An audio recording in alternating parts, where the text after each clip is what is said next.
औज़ुबिल्लाहि मिनश्शैतानिर्रजीम बिस्मिल्लाहिर्रहमानिर्रहीम अस्सलामु अलैकुम वरहमतुल्लाहि वबरकातुहू। सूरह फुरकान है मेरे सामने और सूरह फुरकान की आयत नंबर 56 है, पारा नंबर 19 और रुकू नंबर 3 चल रहा है। रुकू नंबर 2 में अल्लाह तबारक व तआला ने अपने एहसानात और अपने इनामात बंदों पर बयान फरमाए, जितलाए, आसान जितलाए कि क्या क्या आसान है। पानी का जिक्र किया, फिर पानी से पैदा होने वाली चीज़ों को जिक्र किया और फिर इनको इंसान के फ़ायदे में लाने का जिक्र किया और सारी चीज़ें इंसान के फ़ायदे के लिए पैदा की।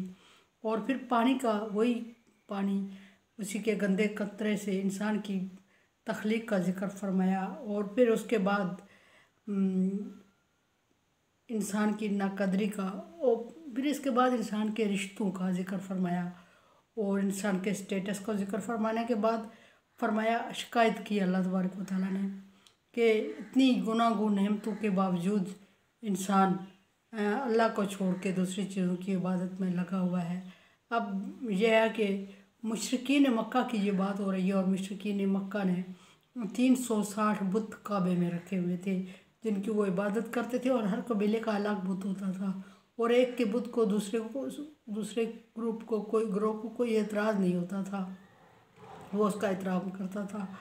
और जब नबी सल्लल्लाहु अलैहि वसल्लम ने मक्का फ़तह किया तो आप सल्लल्लाहु अलैहि वसल्लम ने जाला व ज़हक़ल बातिल की आयत पढ़ी और बुतों को तोड़ा और अल्लाह तबारक व तआला के हुक्म, नुसरत से और ताकत से, वरना इंसान के बस की बात नहीं है ये कि कुछ लोग जाके महल मक्का इतने जरी और बहादुर लोग थे और बड़ी आबादी थी, उनकी हुकूमत उनकी थी और उन्हीं के एरिया में जाके उनके बुतों के साथ खिलवाड़ करना ये नामुमकिन।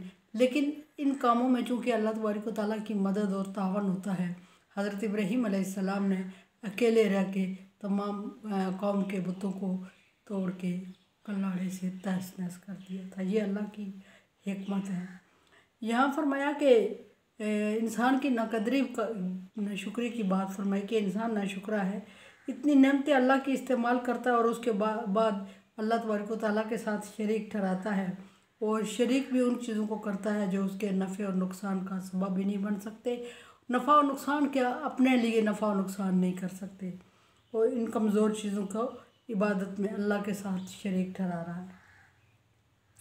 अब इस चीज़ में फिर आप सल्लल्लाहु अलैहि वसल्लम परेशान हो जाते थे जब पहले मक्का ईमान नहीं लाते थे और बुतों की पूजा करते थे और आप सल्लल्लाहु अलैहि वसल्लम का मजाक उड़ाते थे, दीन का मजाक उड़ाते थे, तौहीद बारी ताला को नहीं मानते थे।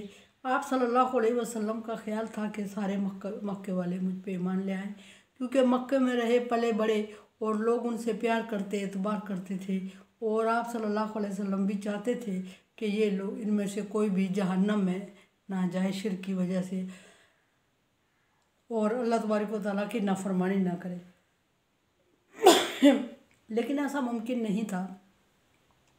बहरहाल अल्लाह तबारक व तआला ने नबी सल्लल्लाहु अलैहि वसल्लम से फरमाया कि तो जबरन इनको लाएगा और अगर आप सल्लल्लाहु अलैहि वसल्लम ने दुआ फरमाई तो आपने फिर भी मना फरमा दिया, अल्लाह तबारक व तआला ने फिर भी मना फरमा दिया।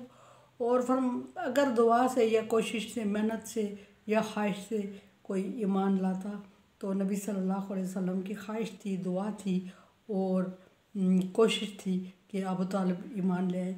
लेकिन अबू तालिब दीन को मानने की बावजूद, नबी सल्लल्लाहु अलैहि वसल्लम की मोहब्बत के बावजूद, ख्वाहिश के बावजूद ईमान नहीं लाए।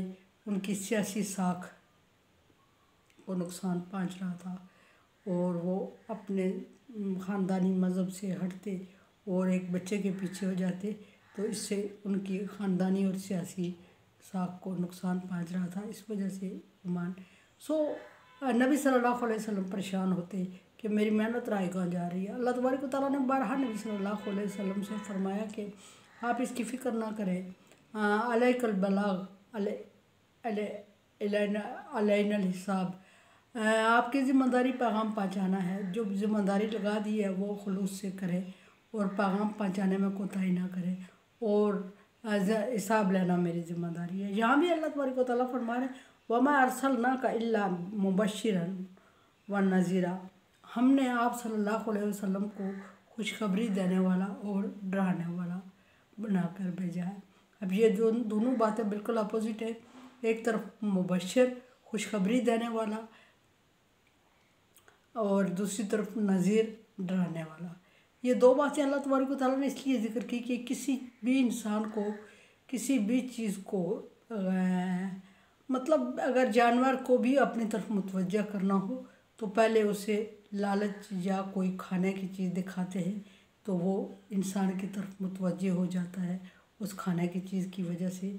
जो वहशी जानवर अपने होते हैं वो नहीं, जो दरिंदे होते हैं वो नहीं, जो पालतू होते हैं, दरिंदे भी अगर पालतू हों तो ऐसा ही होता है कि जब उनको लालच दे के कोई चीज़ दे के कोई दिखा के अपनी तरफ बुलाते हैं तो वो आ जाते हैं। और फिर अगर इस तरह नहीं आते तो फिर हाँक के डरा के धमका के उनको लाना पड़ता है। तो इंसान भी एक जानवर है। रस्तु फरमाता है the man is social animal, इंसान मशरती जानवर है।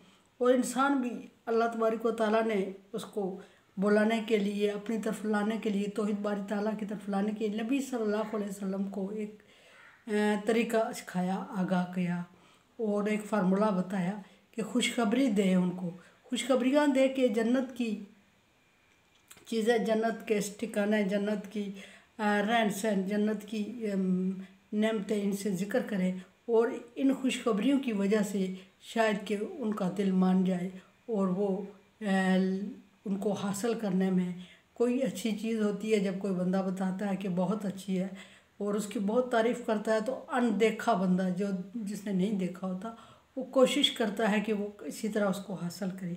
तो अहले अरब को भी खुशखबरियाँ दी गई ताकि वो जन्नत हासिल करने के लिए कोशिश करें और उनके दिल में जस्तजू हो और उनके दिल में शौक़ पैदा हो। लेकिन चूँकि अल्लाह तबारक व तआला ख़तम अल्लाहु अला कुलूबिहिम, अल्लाह तबारक व तआला ने उनके दिलों पे खुद मोहर लगा दी थी और वो खुशखबरी की तरफ मुतवज्जा नहीं हो रहे थे। फिर आप सल्लल्लाहु अलैहि वसल्लम को दूसरा फार्मूला बताया कि जो खुशखबरी से नहीं मानते, अगर बुतों की पूजा नहीं छोड़ते और शिरक नहीं छोड़ते, कुफर नहीं छोड़ते, तो फिर उनको नज़ीरा, फिर आप उनको डराएं। किस चीज़ से डराएं? जहन्नम के अजाब से डराएं। और जहन्नम बुरा ठिकाना है और जहन्नम कैसा है, कैसी जगह है, किन लोगों के लिए है, उससे डराएं।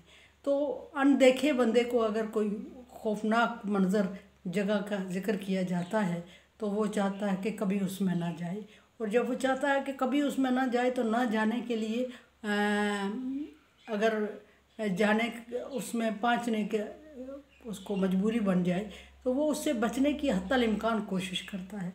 सो अहले मक्का को नबी सल्लल्लाहु अलैहि वसल्लम को हुक्म हुआ कि इनको खुशखबरी से नहीं मानते तो डराएं, लेकिन उनको डराया गया जहन्नम की अजाब से तो फिर भी वो नहीं माने। उन्होंने कहा कि ये बात मानने वाली है ही नहीं, ये दुनिया हमारे लिए है और दुनिया बस हो जाएगी, एंड हो जाएगी तो बस हो जाएगी, इसके बाद दोबारा जी उठने का तसव्वुर भी नहीं है। कहाँ से, सूरह यासीन में फरमाया कि कहाँ से रेज़ा रेज़ा हड्डियाँ खाक जमा करेगा अल्लाह तबारक व तआला और दोबारा उठाएगा। तो जवाब मिला कि अल्लाह तबारक व तआला जिस तरह पहले दफ़ा तख्लीक की वो हड्डियों को जोड़ के भी दोबारा पैदा करने और बनाने पर कादिर है।